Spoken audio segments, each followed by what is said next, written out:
It was April 18th. Prime Minister Modi, still stinging from a rare parliamentary defeat, went on national television with a promise.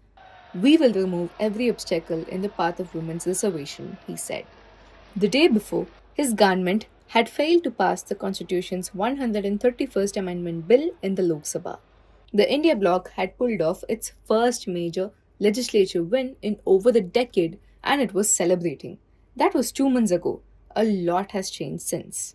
Fast forward to today, and the opposition alliance that stopped Modi's bill is barely holding together. The Trinamool Congress is in meltdown. 20 of its Lok Sabha MPs have broken away and merged with a little known Tripura party called the NCPI and extended support to the NDA. The AAP has also lost 7 of its 10 Rajya Sabha MPs to the BJP.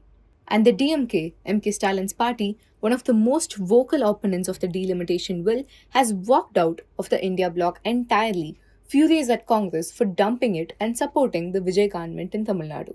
The opposition that stood united in April is now fractured, disoriented, and critically for Modi and Shah. So, why does this leave the BJP's constitutional math? To pass a constitution amendment, which is what you need before you can redraw Lok Sabha constituencies, you need a two-thirds party. Right now, with 3 vacant seats in the lower house, that's 360 votes. In April, the NDA could only muster 298. With the 20 rebel Trinamool MPs now on its side, that number rises to 318. Still 42 short. But here's the thing, the government doesn't necessarily need every one of those votes to show up as a yes. It just needs the math to work out on the floor, and that opens a different kind of political game. The key player the BJP is now watching closely is the TMK. In April, Stalin's 22 Lok Sabha MPs were among the loudest opponents of the bill. Their objections were specific. They feared that expanding the Lok Sabha from 545 to 850 seats based on current population figures would massively benefit Hindi belt states, UP, Bihar, while pushing Tamil Nadu and other southern states to the margins of the parliament.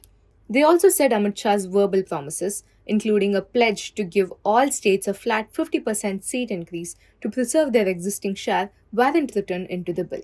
But here's what's also true. Stalin himself, just days before the bill was defeated, said the DMK is not opposed to delimitation. What it wants is a written assurance that delimitation will be based on the 1971 census and that this formula will hold for 30 years from 2026. And that's the opening the BJP thinks it can work with. Government sources say the centre is willing to tweak the census year used for the seat count revision. It may even consider a split formula. Lok Sabha delimitation based on 1971 census data and State Assembly delimitation based on 2011 census data. And there's a bigger pressure point the BJP plans to deploy. India's constitutional freeze on delimitation, in place since 1976, ends automatically the moment the 2027 census is published. That, the BJP argues, is the worst possible outcome for Tamil Nadu. The BJP's message to Stalin, in effect, is you can fight us now and lose more later, or you can negotiate and get guarantees written into law. Even if Stalin refuses to actively support the bill, the BJP is exploring a softer ask: get DMK MPs to walk out or abstain when the vote is called. If all 22 DMK MPs abstain, the two-thirds threshold in the Lok Sabha drops from 360 to 345. Combined with the rebel Trinamool MPs, the NDA would be at 318. That's just 27 votes short, a gap the BJP believes is bridgeable. To close that remaining gap, the BJP has its eyes on a handful of smaller opposition parties. Uddhav Thakere's Shiv Sena UBT has 9 MPs, and there are already signs of turbulence within the group. Thackeray has called 2 emergency meetings in quick succession amid reports that at least some MPs may be susceptible to poaching.